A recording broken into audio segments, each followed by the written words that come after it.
National focus ആരംഭിക്കുന്ന എല്ലാ പ്രേക്ഷകർക്കും സ്വാഗതം. വിശദമായ വാർത്തയിലേക്ക്. യാക്കോബായ സഭയ്ക്ക് പുതിയ ഇടയൻ.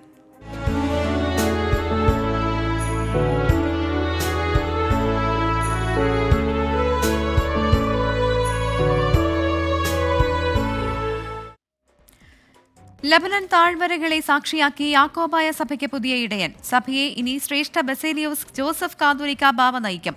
അന്തോഖ്യ സിംഹാസന പാരമ്പര്യം ഉയർത്തിപ്പിടിച്ച് മുന്നോട്ടു പോകുമെന്ന് ശ്രേഷ്ഠ കാതോലിക്ക ബാവ വ്യക്തമാക്കി. ബെയ്റൂട്ടിലെ അച്ചാനെ സെന്റ് മേരീസ് കത്തീഡ്രൽ പള്ളിയിൽ ഇഗ്നാത്തിയോസ് എബ്രേം രണ്ടാമൻ പാത്രിയാർക്കീസ് ബാവയുടെ മുഖ്യ കാർമ്മികത്വത്തിൽ നടന്ന സ്ഥാനാരോഹണ ചടങ്ങിൽ അംശപടിയും മാലയും കൈമാറി ഇന്ത്യയുടെ ചുമതലകൾ ഏൽപ്പിച്ചു.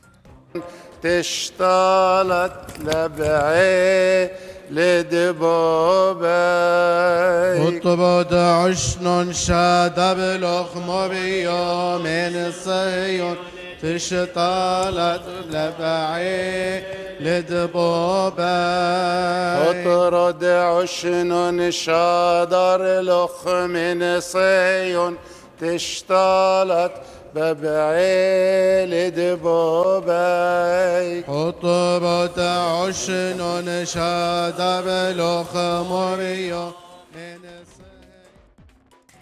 കേന്ദ്ര സംസ്ഥാന സർക്കാരുകൾ അയച്ച പ്രത്യേക സംഘങ്ങൾ ചടങ്ങിൽ പങ്കെടുത്തു.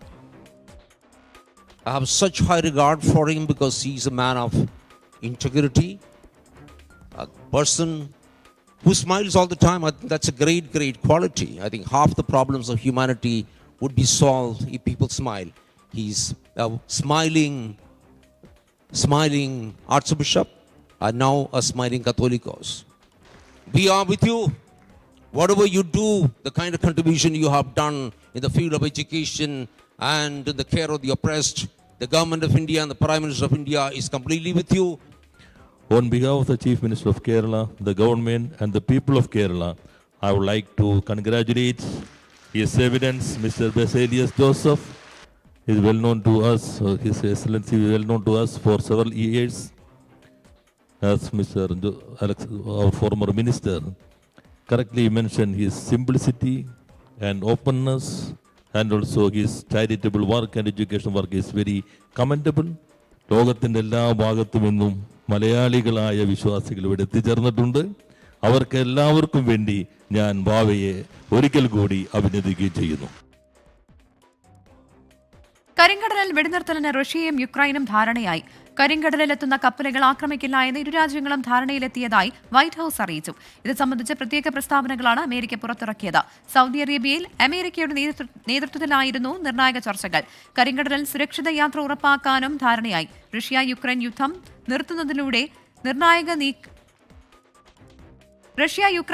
നിർത്തുന്നതിലെ നിർണായക നീക്കമെന്ന് വൈറ്റ് ഹൌസ് പ്രതികരിച്ചു. ശരിയായ ദിശയിലുള്ള ചുവടുവയ്പ്പാണ് ഇതെന്ന് യുക്രൈൻ പ്രസിഡന്റ് വോളോഡിമിർ സെലൻസ്കി പ്രതികരിച്ചു. വെടിനിർത്തലിന് മുൻപ് റഷ്യൻ ബാങ്കുകൾക്കും ഇറക്കുമതിക്കും ഏർപ്പെടുത്തിയ ഉപരോധം നീക്കണമെന്ന് റഷ്യ ആവശ്യപ്പെട്ടു. UAE വൈസ് പ്രസിഡന്റും പ്രധാനമന്ത്രിയും ദുബായ് ഭരണാധികാരിയുമായ Sheikh Mohammed bin Rashid Al Maktoum പ്രഖ്യാപിച്ച ഫാദേഴ്സ് എൻഡോവ്മെന്റ് പദ്ധതിക്ക് പിന്തുണയുമായി ബുർജ് പീൽ ഹോൾഡിംഗ്സ് സ്ഥാപകനും ചെയർമാനുമായ ഡോക്ടർ ഷംഷീർ വയലൽ പദ്ധതിയിലേക്ക് 5 മില്യൺ ദിർഹം കൈമാറി. പിതാക്കന്മാരെ ആദരിക്കുന്നതിനും അർഹരായവർക്ക് ചികിത്സയും ആരോഗ്യ സംരക്ഷണം നൽകുന്നതിനുമായാണ് UAE വൈസ് പ്രസിഡന്റ് പ്രധാനമന്ത്രിയും ദുബായ് ഭരണാധികാരിയുമായ his highness Sheikh Mohammed bin Rashid Al Maktoum 1 billion dirham മൂല്യമുള്ള ഒരു സുസ്ഥിര എൻഡോവ്മെന്റ് ഫണ്ടായ ഫാദേഴ്സ് എൻഡോവ്മെന്റ് പ്രഖ്യാപിച്ചത്. പദ്ധതിയിലേക്ക് 5 മില്യൺ ദിർഹമാണ് ബുർജിൽ ഹോൾഡിംഗ് സ്ഥാപകനും ചെയർമാനുമായ ഡോക്ടർ ഷംസീർ വയലിൽ കൈമാറിയത്.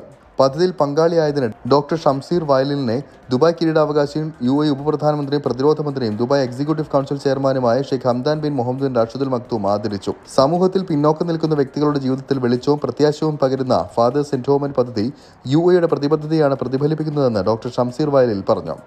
റമദാനിൽ Mohammed bin Rashid Al Maktoum global initiatives നടപ്പാക്കുന്ന നിരവധി ജീവകാരുണ്യ പദ്ധതികളിൽ നേരത്തെയും ഡോക്ടർ ഷംസീർ ഭാഗമായിരുന്നു. 24 ദുബായ്. പ്രൊഫഷണൽ മീറ്റ് സംഘടിപ്പിച്ച ICF Al Khobar regional committee. Al Khobar, Aziziyah, ഇസ്തിറാഹയിൽ നടന്ന പരിപാടിയിൽ വിവിധ മേഖലകളിലുള്ള പ്രമുഖർ പങ്കെടുത്തു. ICF അൽകോബാർ റീജിയണൽ കമ്മിറ്റിയാണ് ഖുർആൻ ദ ലീഡർ എന്ന ശീർഷകത്തിൽ പ്രൊഫഷണൽ മീറ്റ് സംഘടിപ്പിച്ചത്. വിവിധ മേഖലകളിലുള്ള വ്യക്തിത്വങ്ങൾക്കായി അൽകോബാർ അസീസിയ ഇസ്രായേൽ വെച്ച് നടന്ന പരിപാടിയിൽ മൂസ സുഹുരി അധ്യക്ഷത വഹിച്ചു. ICF നാഷണൽ നേതൃത്വം ബഷീർ ഉള്ളണം പ്രൊഫഷണൽ മീറ്റ് ഉദ്ഘാടനം ചെയ്തു. ഉമർ സക്കാഫി മൂർഖനാട് വിഷയാവതരണം നടത്തി. മനുഷ്യരാശിയുടെ നന്മയ്ക്ക് വേണ്ടതെല്ലാം ഖുർആൻ അടയാളപ്പെടുത്തിയിട്ടുണ്ടെന്നും വിശുദ്ധ ഗ്രന്ഥത്തെ ശരിയായ അർത്ഥത്തിൽ സമീപിക്കുന്നവർക്ക് പ്രശ്നപരിഹാരങ്ങൾക്കുള്ള വെളിച്ചം അത് നൽകിക്കൊണ്ടിരിക്കുമെന്നും പ്രൊഫഷണൽ മീറ്റ് അഭിപ്രായപ്പെട്ടു. സുബൈർ സക്കാഫി കോട്ടയം, അബ്ദുൽ ഹമീദ് ഒലൂമി, NS അബ്ദുള്ള, നാസർ ചിറയൻകീഴ്, അബ്ദുള്ള സക്കാഫി വിളത്തൂർ എന്നിവർ സംസാരിച്ചു. ബഷീർ പാടി സ്വാഗതവും അഷ്റഫ് തോട്ടട നന്ദിയും പറഞ്ഞു. സുബൈറുദ്ദീനൂർ, 24 ദമാം. നോമ്പ് തുറക്കാനായി ജിദ്ദയിലെ ഒരു പ്രദേശത്ത് സംഗമിച്ച തൊഴിലാളികൾ. ബലദിയ സ്ട്രീറ്റിലെ 2000-ഓളം തൊഴിലാളികൾ ഇഫ്താർ സംഗമത്തിൽ പങ്കെടുത്തു. ജിദ്ദയിലെ ബലദിയ സ്ട്രീറ്റിൽ ജോലി ചെയ്യുന്നവരും കച്ചവടക്കാരുമാണ് ഇഫ്താർ സംഗമത്തിനായി ഒരുമിച്ച് കൂടിയത്. ബലദിയ സ്ട്രീറ്റ് മലയാളി കൂട്ടായ്മയുടെ ആഭിമുഖ്യത്തിൽ സംഘടിപ്പിച്ച സംഗമത്തിൽ 2000-ഓളം പേർ പങ്കെടുത്തു. പങ്കെടുത്തവരിൽ ഭൂരിഭാഗവും മലയാളികളായിരുന്നെങ്കിലും സ്വദേശികളും മറ്റു വിദേശ രാജ്യങ്ങളിൽ നിന്നുള്ളവരുമെല്ലാം ഉണ്ടായിരുന്നു. കടകൾക്ക് സമീപത്ത് തയ്യാറാക്കിയ സുപ്രയിൽ വിവിധ രാജ്യക്കാർ ഇഫ്താർ വിഭവങ്ങൾ കൈമാറിയും സ്നേഹം പങ്കിട്ടും നോമ്പ് തുറന്നു. കഴിഞ്ഞ 6 വർഷമായി ബലദിയ സ്ട്രീറ്റ് മലയാളി കൂട്ടായ്മ ഇഫ്താർ സംഗമം നടത്തി വരുന്നുണ്ട്. എന്നാൽ ഇതാദ്യമായാണ് ഇത്രയധികം പേർ സംഗമത്തിൽ പങ്കെടുക്കുന്നത്. മലയാളി കച്ചവടക്കാരുടെ സഹകരണത്തോടെയാണ് ഇഫ്താർ വിരുന്നൊരുക്കിയത്. ഇഫ്താർ വിഭവങ്ങൾ തയ്യാറാക്കി വിതരണം ചെയ്തതെല്ലാം കൂട്ടായ്മയുടെ പ്രവർത്തകരായിരുന്നു. സത്താർ മണലായി, ഖലീൽ പട്ടിക്കാട്, ഷാഫി പവർ ഹൌസ്, സലീം മമ്പാട്, ഷൌക്കത്ത് പരപ്പനങ്ങാടി, അബു മേൽമുറി തുടങ്ങിയവർ നേതൃത്വം നൽകി. Jaleel Kannamangalam, 24 Jeddah. Kuwait Wayanad association ഇഫ്താർ മീറ്റ് സംഘടിപ്പിച്ചു. അസോസിയേഷൻ പ്രസിഡന്റ് ജിനേഷ് ജോസ് അധ്യക്ഷനായ ചടങ്ങ് മുസ്തഫ ഹംസ ഉദ്ഘാടനം ചെയ്തു. സാമൂഹിക പ്രവർത്തകൻ അൻവർ സയ്യിദ് മുഖ്യപ്രഭാഷണം നടത്തി. ബാബുജി ബത്തേരി, അയ്യൂബ് കച്ചേരി, വനിതാവേദി കൺവീനർ ഷീജ സജി തുടങ്ങിയവർ പങ്കെടുത്തു. സൗദി കിഴക്കൻ പ്രവിശ്യയിലെ പ്രമുഖ പ്രവാസി കാൽപന്ത് കളി കൂട്ടായ്മയായ അൽകോബാർ കോർണിഷ് സോക്കർ ക്ലബ് ഇഫ്താർ സംഗമം സംഘടിപ്പിച്ചു. കായിക സാംസ്കാരിക രംഗത്തെ പ്രമുഖർ സംബന്ധിച്ചു. സൗദി കിഴക്കൻ പ്രവിശ്യയിലെ പ്രമുഖ പ്രവാസി കാൽപന്ത് കളി കൂട്ടായ്മയായ അൽകോബാർ കോർണിഷ് സോക്കർ ക്ലബ്ബാണ് ഇഫ്താർ സംഗമം സംഘടിപ്പിച്ചത്. അൽകോബാർ സ്പേസ് ഹൌസിൽ വെച്ച് നടന്ന ഇഫ്താറിൽ കായിക സാംസ്കാരിക രംഗത്തെ പ്രമുഖർ സംബന്ധിച്ചു. പ്രസിഡന്റ് അഷ്റഫിന്റെ അധ്യക്ഷതയിൽ നടന്ന ഇഫ്താർ സംഗമം ലഹരിക്കെതിരെയുള്ള പ്രതിജ്ഞാവേദി കൂടിയായി മാറി. അരുത് ലഹരി, അരുത് അക്രമം എന്ന വലിയൊരു സന്ദേശവുമായി SKN40 കേരള യാത്രയ്ക്ക് ദമാമിലെ കായിക മേഖലയുടെ പൂർണ്ണ പിന്തുണയും അറിയിച്ചു. രക്ഷിതാക്കളും വിദ്യാലയങ്ങളും പൊതുസമൂഹവും ലഹരിക്കെതിരെ ജാഗ്രത പുലർത്തണമെന്നും ഇഫ്താർ സംഗമം ആവശ്യപ്പെട്ടു. Club general secretary Junaid Nileshwaram ലഹരിക്കെതിരെയുള്ള പ്രതിജ്ഞ ചൊല്ലിക്കൊടുത്തു. CSE രക്ഷാധികാരി സക്കീർ വള്ളക്കടവ്, റഫീഖ് നങ്ങാരത്ത്, ജാഫർ മെട്ടമൽ, സമദ് കാടങ്കോട്, ഷൌക്കത്ത് കാഞ്ഞങ്ങാട്, വസീം ബീരിച്ചേരി, ഹനീഫ് തെക്കേക്കാട് എന്നിവർ ഇഫ്താർ സംഗമത്തിന് നേതൃത്വം നൽകി. ഹനീഫ് മഞ്ചേരി സ്വാഗതവും ഷിഹാബ് മങ്കട നന്ദിയും പറഞ്ഞു. സുബൈറുദ്ദീനൂർ, 24 ദമാം. പെരുന്നാൾ അവധി ദിനത്തിലെ തിരക്കു കണക്കിലെടുത്ത് പ്രവേശന മാർഗനിർദ്ദേശങ്ങൾ പുറത്തിറക്കി അബുദാബി ഹിന്ദു ക്ഷേത്രം. അവധി ദിനങ്ങളിൽ മന്ദിർ അബുദാബി ആപ്ലിക്കേഷൻ അല്ലെങ്കിൽ വെബ്സൈറ്റ് വഴി സന്ദർശകർ മുൻകൂട്ടി രജിസ്റ്റർ ചെയ്യണമെന്ന് അധികൃതർ നിർദ്ദേശം നൽകിയിട്ടുണ്ട്. പെരുന്നാളിനോടനുബന്ധിച്ചുള്ള അവധി ദിനങ്ങളിൽ ക്ഷേത്രത്തിലേക്ക് കൂടുതൽ ഭക്തരെത്തുന്ന സാഹചര്യത്തിലാണ് അധികൃതർ മാർഗനിർദ്ദേശങ്ങൾ പുറപ്പെടുവിച്ചത്. അവധി ദിനങ്ങളിൽ രാവിലെ 9 മുതൽ രാത്രി 8 മണി വരെയാണ് ക്ഷേത്രത്തിലേക്ക് പ്രവേശനം അനുവദിക്കുക. പ്രവേശനം സുഗമമാക്കാനും തിരക്ക് കുറയ്ക്കാനുമായി മന്ദിർ അബുദാബി ആപ്ലിക്കേഷൻ അല്ലെങ്കിൽ വെബ്സൈറ്റ് വഴി സന്ദർശകർ മുൻകൂട്ടി രജിസ്റ്റർ ചെയ്യണം. അതോടൊപ്പം രജിസ്റ്റർ ചെയ്ത സമയത്ത് തന്നെ ക്ഷേത്രത്തിലേക്ക് പ്രവേശിക്കണമെന്നും അധികൃതർ വ്യക്തമാക്കി. അതോടൊപ്പം പാർക്കിംഗ് സൗകര്യങ്ങൾ വിപുലപ്പെടുത്തിയതായും ക്ഷേത്രം അധികൃതർ അറിയിച്ചു. അതേസമയം ക്ഷേത്രത്തിൽ തിങ്കളാഴ്ച സന്ദർശകർക്ക് പ്രവേശനമുണ്ടാകില്ല. കഴിഞ്ഞ വർഷത്തെ ഈദ് അവധി ദിനങ്ങളിൽ 60,000-ലധികം ആളുകളാണ് ക്ഷേത്രത്തിലെത്തിയത്. 24 ദുബായ്. റിസാല സ്റ്റഡി സർക്കിൾ സംഘടിപ്പിക്കുന്ന UAE national 30 Sharjah city international സ്കൂളിൽ നടന്നു. റമദാൻ 1 മുതൽ UAEയിലെ 12 സോണുകളിൽ നടന്ന തർത്തീലുകളിൽ വിജയിച്ചവരാണ് ഷാർജയിലെ ഗ്രാൻഡ് ഫിനാലയിൽ പങ്കെടുത്തത്. 7 കാറ്റഗറിയിലായി 150-ലേറെ പേർ ഫൈനലിലേക്ക് യോഗ്യത നേടിയിരുന്നു. പ്രമുഖ ഖുറാൻ പണ്ഡിതൻ ഇബ്രാഹിം സഖാഫി പുഴക്കാട്ടിരി മുഖ്യാതിഥിയായി. കൊടകര കുഴൽപ്പണക്കേസിൽ കുറ്റപത്രം സമർപ്പിച്ച എൻഫോഴ്സ്മെന്റ് ഡയറക്ടറേറ്റ്. തിരഞ്ഞെടുപ്പ് പ്രചാരണത്തിനായി പണം എത്തിച്ചത് BJPക്കല്ല എന്നാണ് കുറ്റപത്രം. BJPക്ക് വേണ്ടി കള്ളപ്പണ ഇടപാട് നടന്നുവെന്ന കേസിൽ പോലീസിന്റെ കണ്ടെത്തൽ ED തള്ളി. എന്നാൽ ED തന്നെ മൊഴിയെടുക്കാൻ വിളിച്ചിട്ടില്ല എന്ന് കേസിൽ 24-ലൂടെ വെളിപ്പെടുത്തൽ നടത്തിയ BJP മുൻ ഓഫീസ് സെക്രട്ടറി തിരൂർ സതീഷ് പ്രതികരിച്ചു. ED രാഷ്ട്രീയം കളിക്കുകയാണെന്ന് K സുധാകരൻ ആരോപിച്ചു. BJPയുടെ തിരഞ്ഞെടുപ്പ് പ്രചാരണത്തിന് വേണ്ടി എത്തിച്ച പണമല്ല കൊടകര കേസിലേത് എന്നാണ് കലൂർ PMLA കോടതിയിൽ സമർപ്പിച്ച EDയുടെ കുറ്റപത്രത്തിൽ വ്യക്തമാക്കുന്നത്. BJPക്ക് വേണ്ടി നടന്ന കള്ളപ്പണ ഇടപാടുകൾ അക്കമിട്ടു നിർത്തുന്ന പോലീസ് റിപ്പോർട്ട് ED തീർത്തും തള്ളി. എന്നാൽ BJPക്ക് പങ്കില്ലെന്ന് എന്തുകൊണ്ടാണ് ED പറയുന്നതെന്നും തന്റെ വെളിപ്പെടുത്തലിൽ ഇതുവരെയും മൊഴി പോലും രേഖപ്പെടുത്തിയിട്ടില്ല എന്നും BJP മുൻ ഓഫീസ് സെക്രട്ടറി തിരൂർ സതീഷ് പ്രതികരിച്ചു. ED ഇത് അന്വേഷിച്ചിട്ടുണ്ടോയെന്ന് എനിക്കറിയില്ല. ഞാൻ ഈ കാര്യങ്ങളെല്ലാം നിങ്ങളിലൂടെ വെളിപ്പെടുത്തിയിട്ട് ED ഇതുവരെ എന്നെ ബന്ധപ്പെട്ടിട്ടില്ല, എന്നോട് ചോദിച്ചിട്ടില്ല. ED രാഷ്ട്രീയം കളിക്കുന്നുവെന്ന് K. സുധാകരൻ. ED രാഷ്ട്രീയം കളിക്കുകയാണ്. എല്ലാ അന്വേഷണത്തിന്റെ അകത്തും വെള്ളം ചേർത്ത് BJPയെയും സംരക്ഷിക്കുന്ന ഒരു സംവിധാനത്തിലൂടെയാണ് ഈ ഒരു സംവിധാനം നമ്മുടെ നാട്ടിൽ പോയിക്കൊണ്ടിരിക്കുന്നത് എന്നതിന്റെ അവസാനത്തെ തെളിവാണ് നിങ്ങളിപ്പോൾ ഈ പറഞ്ഞിരിക്കുന്ന ആരോപണം. EDയുടേത് രാഷ്ട്രീയ ദാസ്യപ്പണിയെന്ന് CPIM ജില്ലാ സെക്രട്ടറി KV അബ്ദുൽ ഖാദർ 24നോട്. ഇപ്പോൾ കുറ്റപത്രം സമർപ്പിച്ചപ്പോൾ ഇതൊരു റോബറി കേസ് മാത്രമാണ്. ഇതിൻ്റെ കള്ളപ്പണ സോഴ്സ് അന്വേഷിച്ചിട്ടില്ല എന്ന് പറയുന്നത് ഈ കള്ളപ്പണ കേസുകളെക്കുറിച്ച് അന്വേഷിക്കാൻ നിയുക്തമായ ഒരു ഏജൻസിയുടെ രാഷ്ട്രീയ ദാസ്യവേലയുടെ ഏറ്റവും വലിയ തെളിവാണ്. കൊടകര കേസിലെ കുറ്റപത്രം മുൻനിർത്തി EDയുടെ വിശ്വാസ്യത ചോദ്യം ചെയ്യാനാണ് LDFന്റെ നീക്കം. 24 തൃശൂർ. മുണ്ടക്കൈ ചൂരൽമല പുനരധിവാസത്തിനായുള്ള ടൗൺഷിപ്പ് നിർമ്മാണത്തിന് കൽപ്പറ്റ എൽസ്റ്റൺ എസ്റ്റേറ്റിലെ 78.73 ഹെക്ടർ ഭൂമി സർക്കാർ ഏറ്റെടുത്തു. 26 കോടി രൂപ ഹൈക്കോടതിയിൽ കെട്ടിവെച്ചാണ് ഔദ്യോഗിക ഏറ്റെടുക്കൽ. മറ്റന്നാൾ മുഖ്യമന്ത്രി പിണറായി വിജയൻ ടൗൺഷിപ്പ് തറക്കല്ലിടും. വയനാട് MP പ്രിയങ്ക ഗാന്ധി ചടങ്ങിൽ പങ്കെടുക്കും. പുനരധിവാസ ടൗൺഷിപ്പിലെ 1ാം ഘട്ട ഗുണഭോക്തൃ പട്ടികയിൽ ഉൾപ്പെടെ 242 ഗുണഭോക്താക്കളും സമ്മതപത്രം കൈമാറിയിട്ടുണ്ട്.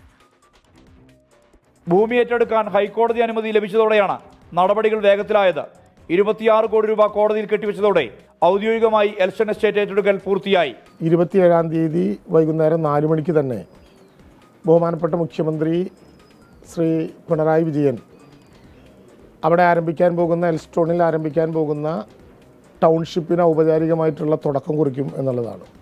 ഭൂമി ഏറ്റെടുക്കുമ്പോൾ കുടിയൊഴിയേണ്ടി വരുന്ന എസ്റ്റേറ്റിലെ കുടുംബങ്ങൾക്ക് ആനുകൂല്യങ്ങൾ ലഭ്യമാക്കുന്ന കാര്യത്തിൽ ഹൈക്കോടതിയെ നിലപാട് അറിയിക്കുമെന്ന് ജില്ലാ കലക്ടർ DR മേഘശ്രീ. PF തുക, മറ്റുള്ള തുക എന്തൊക്കെയാണ്, മറ്റുള്ള ലൈബിലിറ്റീസ് എന്തൊക്കെയാണ്, അത് നമ്മൾ കോടതിയുടെ ശ്രദ്ധയിൽ കൊണ്ടുവന്നിട്ടുണ്ടായിരുന്നു.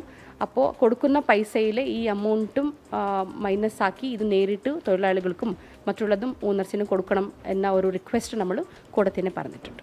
മറ്റന്നാൾ വൈകിട്ടാണ് തറക്കല്ലിടൽ നടക്കുന്നത്.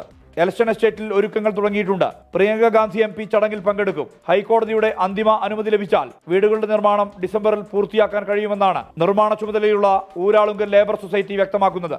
24 വയനാട്. മുണ്ടക്കൈ ചൂരൽമല ദുരന്ത നിവാരണത്തിന് കേന്ദ്ര സഹായം നൽകിയില്ല എന്ന കേരള MP-മാരുടെ ആരോപണങ്ങൾക്ക് മറുപടിയുമായി കേന്ദ്ര ആഭ്യന്തരമന്ത്രി അമിത് ഷാ. ദുരന്തമുണ്ടായ ഉടൻ NDRF ഫണ്ടിൽ നിന്നും 215 കോടി അയച്ചു. 50,000 ചോദിച്ചു, 5,000 കിട്ടിയുള്ളൂ എന്ന് പറയുന്നതിൽ കാര്യമില്ല. 50 പൈസ പോലും വെട്ടിക്കുറയ്ക്കില്ല. ചട്ടങ്ങൾക്കനുസരിച്ചാണ് കേന്ദ്രം പണം നൽകുന്നതെന്നും ലോക്സഭയിൽ പ്രതികരണം. केरल में 3743, उसमें से 2438 करोड़ का दिया है. नॉर्म्स के हिसाब से 5,000 करोड़ बनता है और 50,000 करोड़ का आप करोगे. हमने 50,000 करोड़ मांगा था, 5,000 करोड़ दिया. अरे भाई मांगा ज्यादा था, आपका बनता नहीं है. और ये नॉर्म्स अगर किसी को नहीं, वैसे तो साइट पर है, नहीं है तो मुख्यमंत्री जी मुझे पत्र लिखे, मैं तुरंत पर्सनल मैसेंजर से उनको भेज दूंगा. അക്രമത്തിനും ലഹരിക്കുമെതിരെ 24ന്റെ ജനകീയ പ്രതിരോധ യാത്ര തുടരുന്നു. ജനഹൃദയങ്ങൾ കീഴടക്കി SKN40. VPS Lakeshore presents SKN40, presented by VPS Lakeshore, co-presented by Lulu Group India, Ujala Fabric Conditioner, co-powered by MyG Future, Xylem Learning App, Indian Institute of Commerce, Lakshya, celebrating partners, Joya Lucas, Jain deemed to be University Kochi, VKC Dibon, Swayamvara Silks, NIMS, a unit of NI Educational Trust, MGM Educational Institutions, Medimix, Benny's Royal Tours Private Limited, Rich Max Finvest, G-Tech Computer Education, Milma, New Rajasthan Marbles.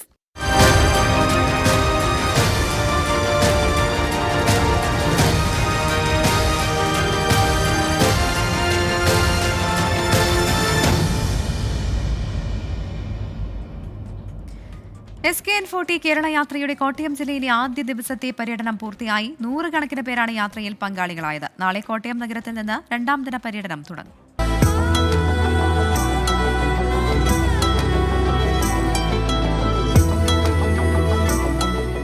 ലഹരിവിരുദ്ധ സന്ദേശം ജനമനസ്സുകൾ ഊട്ടിയുറപ്പിച്ചാണ് കോട്ടയം ജില്ലയിലെ ആദ്യ ദിന പര്യടനം പൂർത്തിയായത്. വൈക്കത്ത് നിന്ന് ആരംഭിച്ച പര്യടനം ചങ്ങനാശ്ശേരിയിൽ അവസാനിച്ചു.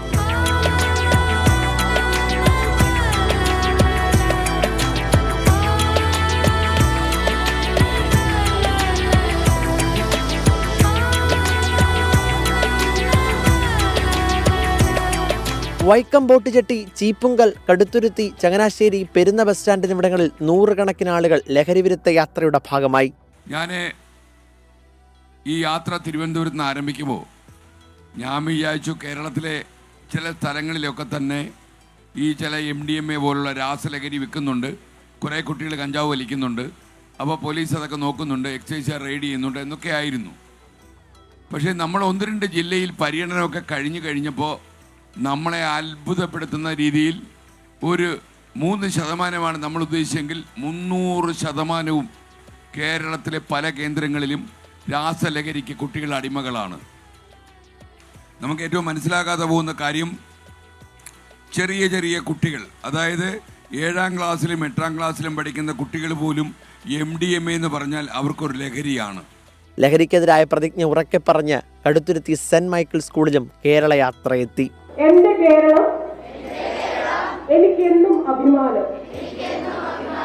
സമൂഹത്തിലെ ദുഷ്പ്രവണതകൾ എന്നെ ആശങ്കപ്പെടുത്തുന്നു. അന്യ സംസ്ഥാനത്ത് നിന്ന് ഇതൊരു അച്ചുതണ്ട് പോലെ പ്രവർത്തിച്ച് അച്ചുതണ്ട് നിയന്ത്രിക്കുന്ന ഏറ്റവും വലിയ സംഘടിത ശക്തികളുടെ താഴ്മയിൽ നമുക്ക് അറുത്തു വീഴ്ത്തണം. വിദേശ നാടുകളിൽ നിന്ന് കേരളത്തിന്റെ മുകളിൽ ഒരു ഡെമോക്രസിന്റെ വാട് പോലെ തൂങ്ങിക്കിടക്കുന്ന ഈ MDMA-യുടെ വെല്ലുവിളി എന്നേക്കുമായി ഇല്ലാതെയാകണം.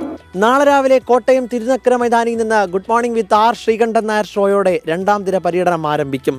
24 കോട്ടയം.